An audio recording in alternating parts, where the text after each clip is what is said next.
when all of these fires are done, when all the ash is cleared and we wash our cars, we all have to clean all the air filters in our house. It's that bad. And I'm sure that that's the same for 9/11. There were a lot of filters that needed to be changed. You metaphorically need to keep your filters clean. How do you do that? Journaling, meditating, just giving yourself time to process those things that need to be processed in your life, seeking support from a coach. All of that can help to clear out that emotional buildup. Welcome to Becoming Tantalum with me, Megan Bennell. Discover your brightest self in a journey of transformation and resilience. Let's embark on this path together, starting now. Hello, and welcome back to Becoming Tantalum. I am your host, Megan Bennell, and today is a little bit of a heavy day. You're not listening to this on the day that I'm recording it, but today is 9/11. And so obviously that is a heavy day for our nation. This is an event that obviously rocked the very security and the sense of safety that we have in our nation.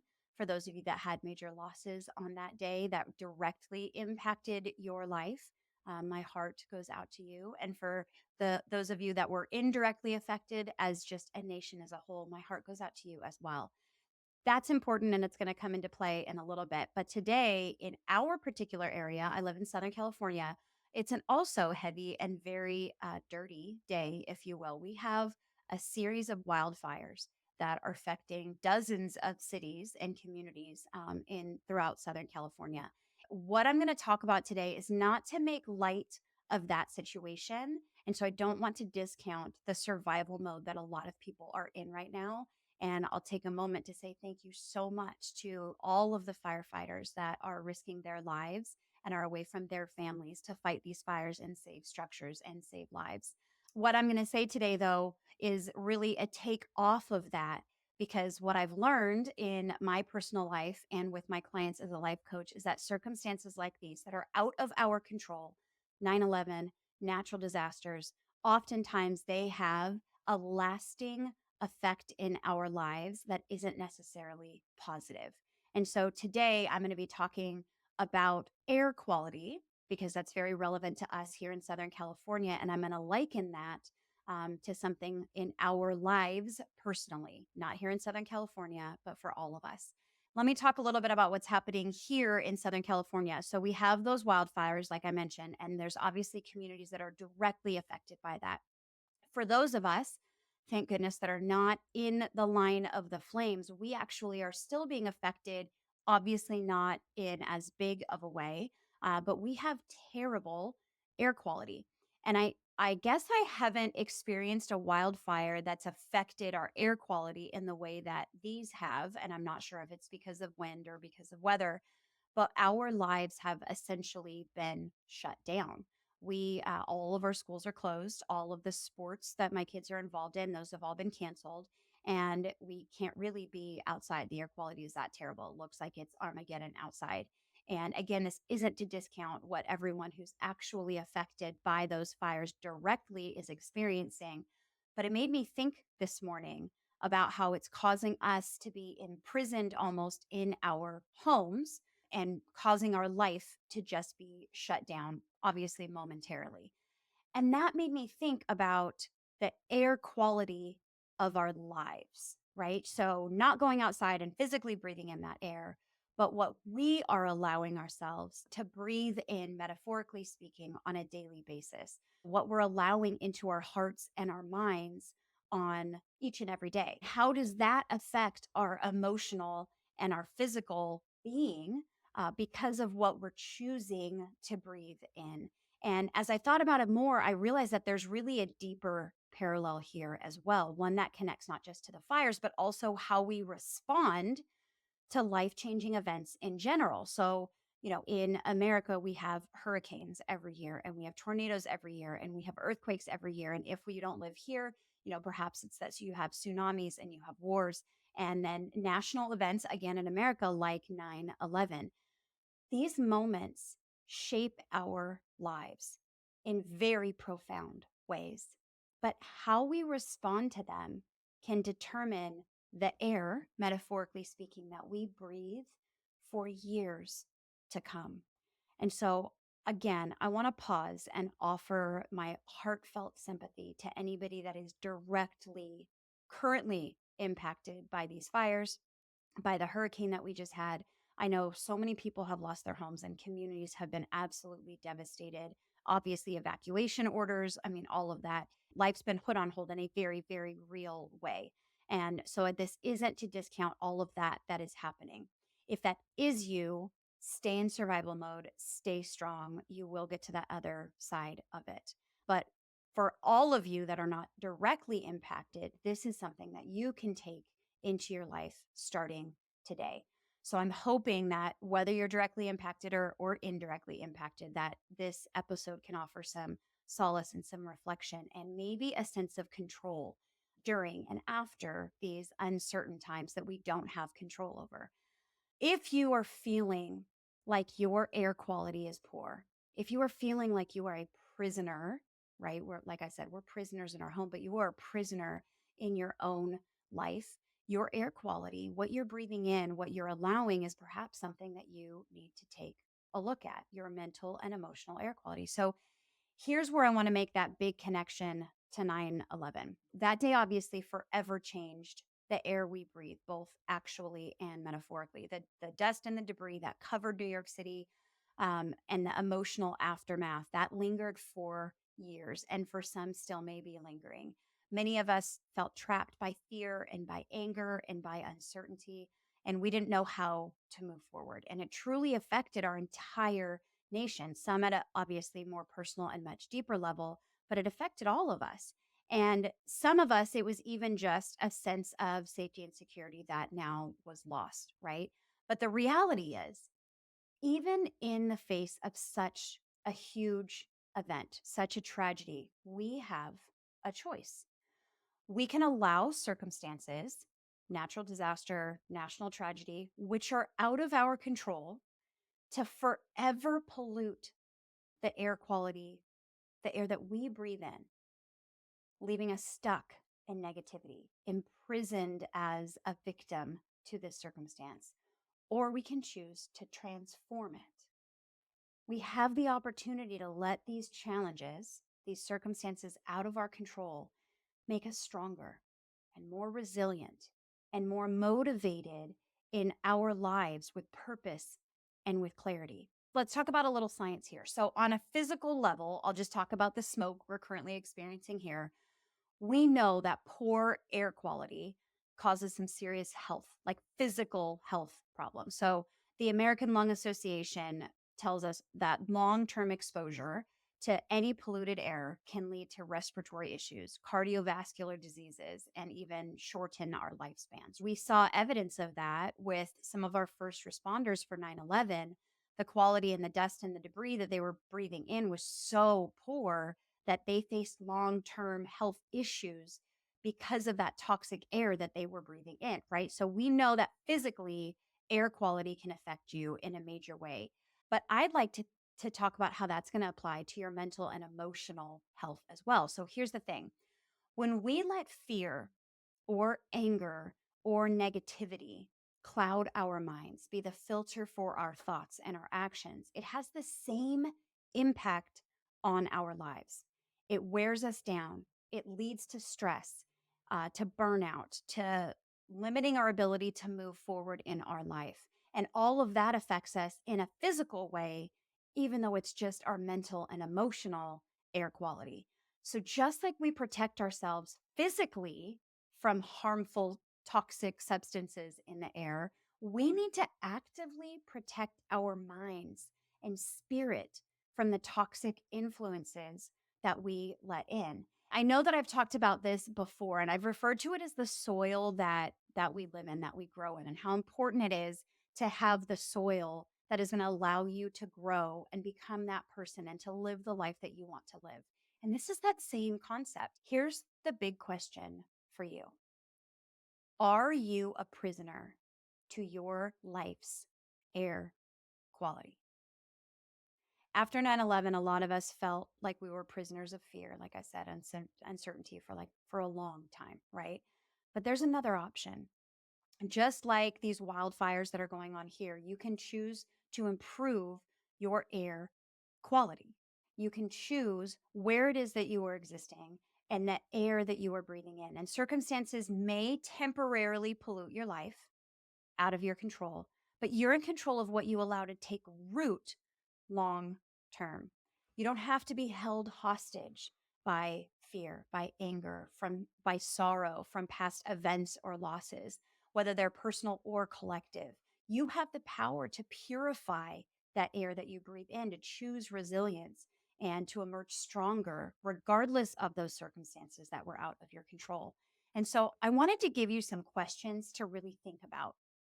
Give some space and some time looking at your personal life, looking at your past, looking what you're allowing to stay, the filter that you are allowing your thoughts and your emotions and your actions to go through.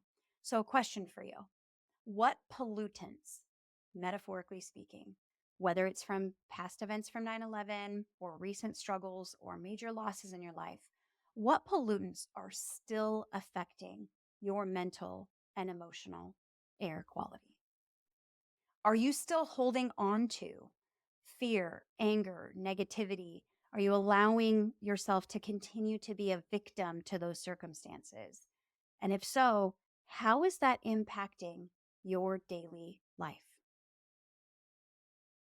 And my final question is, what would happen if you started to clear those toxic influences from your life and replace them with things that bring you peace and strength, motivation, and hope? Because, my friends, it's not an easy choice. I shouldn't say that. It is an easy choice to make. It's not an easy path to make that switch, but it is 100% within your control. Let's talk about what you can do about that. If you gave those questions some thoughts and you realize you do have pollutants, if you will, these dirty filters, if you will, that you are allowing to stay as a way to push all your thoughts and your emotions and your actions through. If you're breathing in on a daily basis toxic, polluted air, here's some things that we can do.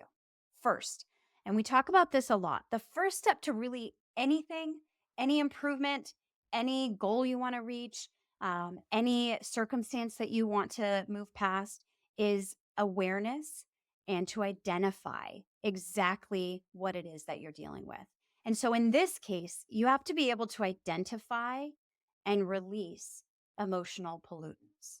That identification is the very first part. So just like we have to identify harmful particles in the air, right? We have to be able to recognize the emotional harmful particles that are in our lives. And so whether it's old grudges or fear based thoughts or toxic influences or maintaining our victimhood for a circumstance that's happened in the past, we have to start by acknowledging them, identifying them very specifically, and then making a conscious decision, a commitment to yourself to release them. It is not quick. You don't snap your fingers and it happens, but it is a conscious, committed, consistent choice. It might take time, but each small step you take to clear your air affects your future in such a positive way. So become aware, identify very clearly what those pollutants in your air quality are. The second is moving forward, you can choose what to breathe in. So when you look at your life, what are you intentionally bringing in? You can surround yourself by positive influences, whether it's uplifting conversations, the people that support you, empowering media, what you choose to scroll through, your practices, your habits that bring you joy and peace. So I remember after 9/11, which was a horrific tragedy, and I think all of us didn't know how we were going to possibly move on from this. There were so many communities that I witnessed come together, supporting each other, and really rebuilding in the face of that tragedy, regardless of how directly or indirectly they were related. These groups, there were multiple groups that came together stronger than they were before. Take that spirit, that idea into your life and really choose what you breathe in. Choose what strengthens and what heals you instead of those things that keep you unempowered. Is that a word? I think so. Unempowered and a victim to your circumstances. So, looking at the past, what pollutants are you still holding? Become aware, identify those very clearly so that you can start to release them. And then choose moving forward what you're breathing in and choosing those positive influences. And finally, you can build resilience by cleaning your filter. I know that sounds really funny, but just like after the fires here are all done, or after 9/11, recovery takes time. And we have to keep our filters clean. So, here, everybody that lives in this area, when all of these fires are done, when all the ash is cleared and we wash our cars, we all have to clean all the air filters in our house. It's that bad. And I'm sure that that's the same for 9/11. There were a lot of filters that needed to be changed. You metaphorically need to keep your filters clean. How do you do that? Journaling, meditating, just giving yourself time to process those things that need to be processed in your life, seeking support from a coach. All of that can help to clear out that emotional buildup. Just last episode, we were talking about how you can't hold on to emotions. You can't keep pain from happening in your life. This is that same idea. You need to clean your filter. You need to let those out, let them be processed. That all those practices, whether you decide it's journaling or whether you decide it's meditating or just taking quiet time or whatever, working with a coach, whatever it is that you decide to do, that's going to help keep your air fresh and ensure that you're not letting that negativity fester, right? Whether it's pain, whether it's fear, whether it's grudges, whether it's a loss, you need to clean your filter so that it's clear for you to breathe in the clean air that you're choosing. So become aware, identify those pollutants. From now on, choose the air that you breathe in carefully and make sure that you're cleaning out your filters regularly so that when you do make that choice of that clean air, it's coming in as clean as possible. The truth is, we can't always control our external circumstances. And in fact, very rarely can we. So, whether it's a wildfire, whether it's a loss, whether it's a national tragedy, what we can control is how we respond. We can choose to either let those events pollute our lives forevermore, or we can rise above them. We can choose to be stronger. We can choose to allow that event to motivate us to do different, to do better, purify our air, and come out a much stronger, a much more resilient, a much more motivated person, ready to live our life fully. Remember that the air quality of your life is 100% in your hands. So, are you going to be a prisoner to your circumstances, whether past or what you're currently going through? Or are you going to take control and purify that air that you're choosing to breathe in? If you are one of those individuals that is currently just surviving a horrific circumstance, hurricane, wildfire, an immense loss, stay strong. Please allow people to help you. Allow them in. You will get through this.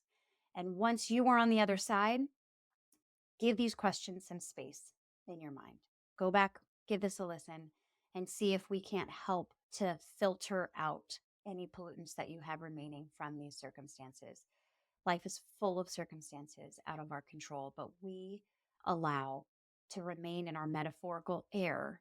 What we allow to be there is up to us. Our day-to-day air quality is completely within our control. And my friends, you are worthy of living with clean air that's healthy for your body and for your mind and allows you to live the journey on life that you want to be living. Thank you for tuning in to Becoming Tantalum. I hope today's episode gave you something to think about and, more importantly, something to act on. We all have some pollutants that we can get rid of, and we all have some filters that we can change. For those that are currently in a devastating circumstance, my thoughts and my prayers are with you. My friends, keep your air clean. And if it isn't currently, then it's time to do some cleaning. I'll see you next week. Thank you for joining me today.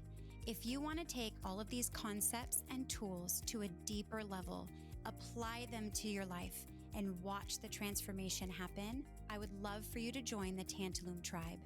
That's a monthly membership where all of our community has access to live coaching, self-paced courses, guest coaches, podcast study guides, anonymous question boards, and more. You too can transform your life using the tools and strategies that we have with accountability built in from our community. I really hope that you join us at tantalumcoaching.com. That's TANTALUM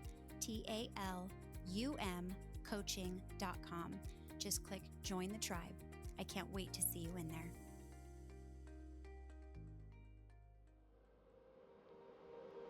An Ironic Media production. Visit us at ironickmedia.com.